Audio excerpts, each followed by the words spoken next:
අර එක හාමුදුරු කෙනෙක් ඉන්නවා මේ රජරට වන්නේ අපේ අටමස්ථානාධිපති නායක හාමුදුරුවෝ තඳුරනවා සිවිල් ආරක්ෂක දෙපාර්තමේන්තුවෙන් උදේ මිදුල් අතු ගන්නවා.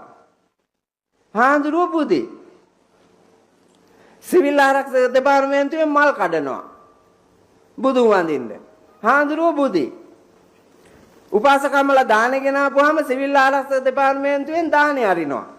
හාමුදුරුවෝ බුදී බුද්ධ පූජාව අරිනවා සිවිල් ආරක්ෂක දෙපාර්තමේන්තුවෙන්. හාමුදුරුවෝ බුදී බලාන හිටියා හාමුදුරුවෝ නෑ සිවිල් ආරක්ෂක දෙපාර්තමේන්තුවෙන් බුද්ධ පූජාව තිබ්බා මිනිස්සුන් වෙයවුවා.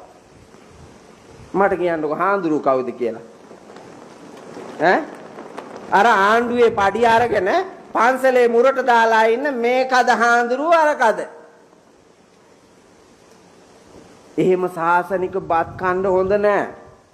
පව් සිද්ධ වෙනවා. අපායේ යනවා.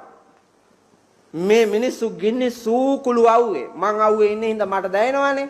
ගිනි සූකුළු අවුවේ දුක් විඳලා ගත්තු අස්වැන්නේ අග්‍රභාගයෙන්ම පිළියෙල කරපු දානේ ඉසේ තියාගෙන ඇවිල්ලා පසඟ තියලා වන්දනා